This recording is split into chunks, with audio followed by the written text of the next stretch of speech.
In this study, we wanted to see how the length of a muscle affects the tension or the amount of force produced. We wanted to see the effects of active insufficiency firsthand and see just how large the difference of force produced is between an actively insufficient position compared to a normal positions of the wrist. In order to do this, we used both a hand dynamometer and EMG readings to determine our data, and we played around with a couple of different wrist and hand positions. According to the literature, hand dynamometers are a reliable instrument that is used to measure muscle force. Along with this, we hooked up EMG electrodes to both the flexor and extensor regions of the forearm, and I will discuss the exact procedures later on. We use the EMG to measure the electric activity of the muscles, which in turn tells us the amount of force, or the amount of muscle fibers being recruited at any given time of a muscle contraction. So, as mentioned earlier, the purpose of this study is to measure the relationship between the length of the forearm muscles and the amount of tension or the amount of force that the muscle can produce. I hypothesized that when the fingers are in a flexed position, or when the wrist is in a flexed position, peak force will be lower than when compared to an extended wrist and extended finger position. There were a total of 8 subjects used for this study. All of the subjects were volunteers from the Regis University Physical Therapy class of 2021. There were 4 males and 4 females in the study. The average age of the participants was 26.5 years, plus or minus 4.84 years. In order for participants to be included, we determined that they had to be a member of the class, they had to be willing to have a part of their arm shaven for the electrode placement, and they had to be able to sit pain-free for about 30 minutes. Participants weren't able to participate if they didn't meet the criteria that was just mentioned, or if the participants had a current wrist, hand, or finger injury or pain, or if they had any sort of latex or adhesive allergy.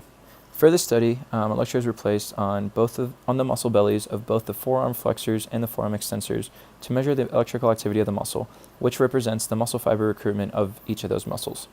Before placing the electrodes on the participants, we had to ensure that the adhesive of the electrodes would be able to stick to the skin. In order for us to make that happen, we found where the muscle bellies of the flexors and the extensors were. We shaved that area carefully with a razor, and then we wiped that area with an alcohol pad to ensure removal of shaven hairs and any dead skin that had been removed by the razor. After we did this, we placed electrodes on the patient, and we tested our EMG. We did this by asking the patient to either flex or extend the wrist, and we manually placed pressure in the opposite direction. After verifying that our EMG was working correctly, we had the participants move our hand dynamometer handle to what they considered to be a comfortable position. With the wrist in a neutral position, we asked them to squeeze the dynamometer for 5 seconds, and that way we could record a baseline peak force, and we could have a baseline peak EMG for both the flexors and the extensors. We repeated this process for both a short and a long grip hand position. After this process, we asked the participants to return the dynamometer handle back to a comfortable position, and we asked them to flex their wrist as far as they could.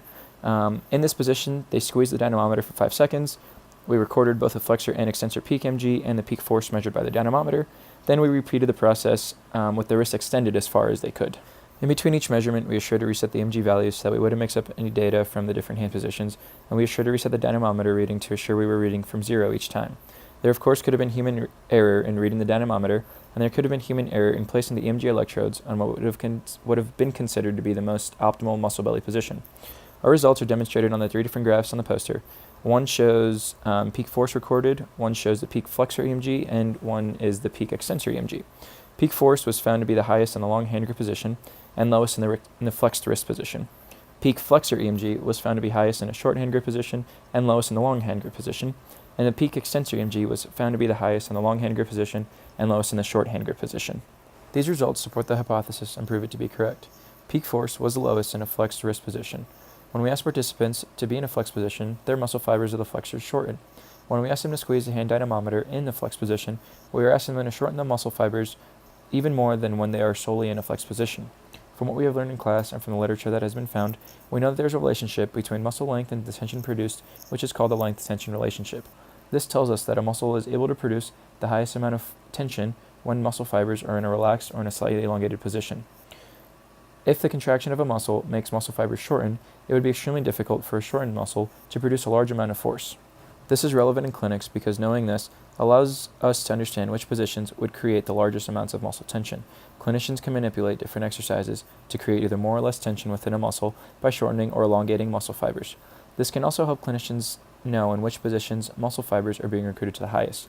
If a muscle is in a flex position, the flexors are going to recruit more muscle fibers. This can help clinicians know how to retrain muscle fibers to recruit specific motor units after surgical procedures.